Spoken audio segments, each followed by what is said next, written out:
What drives a person to unravel so completely that a single moment defines their downfall?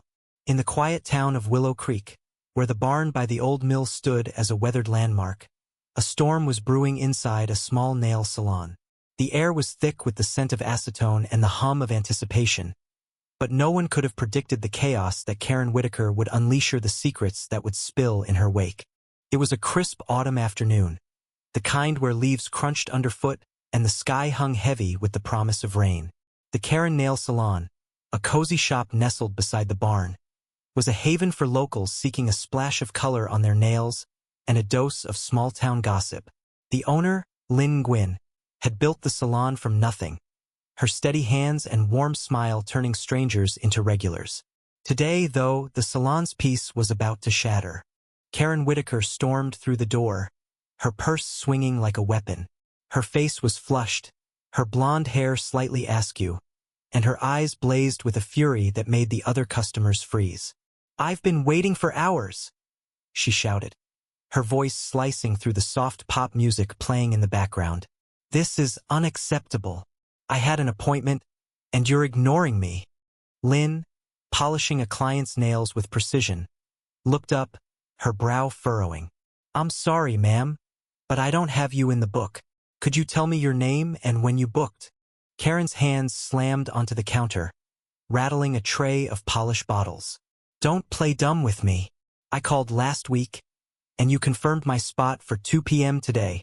I'm Karen Whitaker, and I demand my manicure now." The other customers exchanged glances. Sarah, a schoolteacher getting a pedicure, leaned toward her friend Emily and whispered, "She's lying. I was here last week, and Lynn's phone was broken for 2 days." Emily nodded, her eyes wide, but neither dared speak aloud. Karen's rage was a wildfire, and no one wanted to get burned. Lynn remained calm, her voice steady. "Ms. Whitaker, I'm happy to fit you in if there's a misunderstanding, but I don't have any record of your appointment. Could you show me a confirmation email or text?" Karen's face twisted into a sneer. "Are you calling me a liar? I don't need to prove anything to you. I'm a paying customer, and you're treating me like garbage." Her voice rose to a scream, drawing gasps from the other clients. A young girl getting her first manicure shrank back in her chair, her mother pulling her close.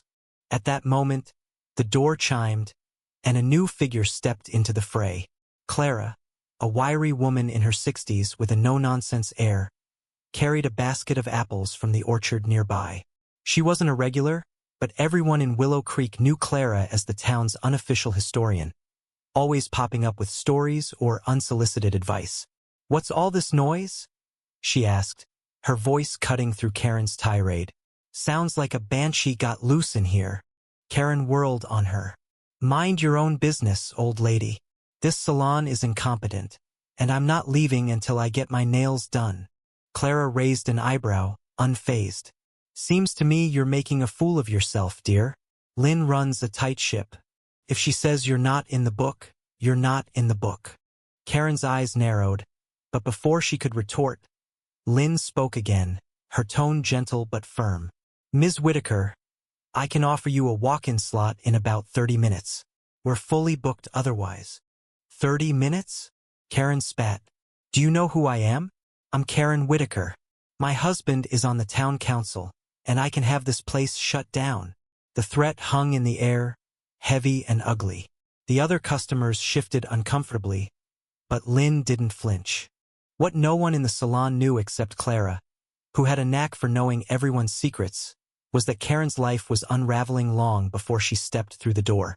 Her husband, Tom, had been caught in a scandal involving misappropriated funds from the town's budget.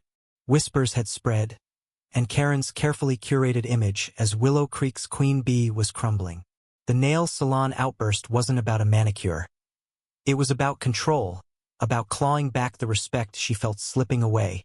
Clara set her basket down and crossed her arms. "You know, Karen, I remember a time when you were kinder. Back when you and Tom first moved here, you brought cookies to the barn dance. What happened to that woman?" Karen froze, her face paling. The room seemed to hold its breath. For a moment it looked like she might back down, but then her jaw tightened. "You don't know me, she hissed. None of you do. She grabbed a bottle of polish from the counter and hurled it against the wall, where it shattered in a spray of crimson liquid. The customers gasped, and Lynn's assistant, Mia, rushed to clean up the mess. That was the breaking point. Lynn stood, her small frame radiating authority. Ms. Whitaker, you need to leave. You're banned from my salon. Karen laughed, a sharp, bitter sound. Banned? You can't ban me. I'll ruin you.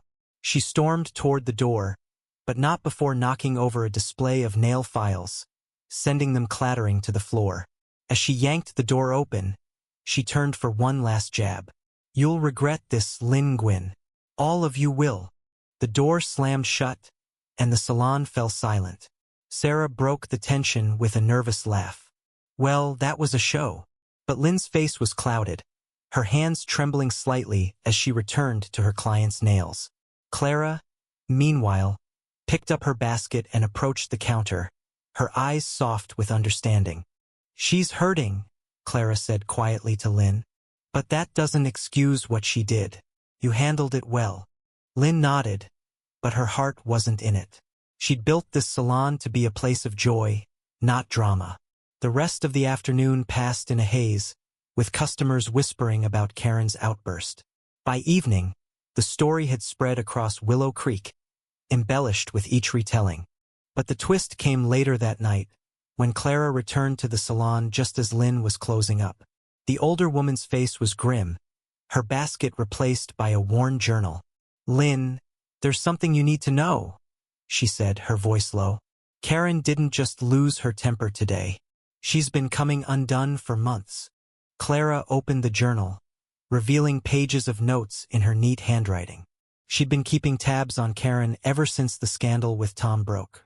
She's been calling businesses all over town, claiming appointments she never made, stirring up trouble. I think she's trying to prove she still matters. But there's more. Clara hesitated, then leaned closer. I saw her at the barn last night, alone crying. She was talking to herself, saying she'd lost everything Tom, her status, even her daughter. Lynn's eyes widened. Her daughter? Clara nodded. Ellie. She's been away at college, but she cut ties with Karen after the scandal. Karen's been pretending everything's fine, but she's falling apart. The revelation hit Lynn like a punch. She'd seen Karen as a bully, a caricature of entitlement, but now she saw a woman drowning in her own pain. Still, the broken bottle and the threats lingered in her mind. Sympathy didn't erase the damage. The next morning, Willow Creek buzzed with news. Karen had been arrested, not for the salon incident, but for trying to bribe a council member to clear Tom's name. The story unraveled quickly. Karen's threats, her lies, her desperate attempts to hold onto a life that no longer existed. The town turned on her, their whispers turning to scorn. Lynn, though, felt no satisfaction. She thought of Clara's journal, of Karen's tears at the barn, and wondered if anyone could have reached her before it was too late. Weeks later, the salon was back to its usual warmth, but Lynn kept a small reminder of that day. The shattered polish bottle, now glued back together, sat on a shelf as a quiet testament to resilience. Karen never returned to Willow Creek. Some said she'd moved away, others that she was seeking help.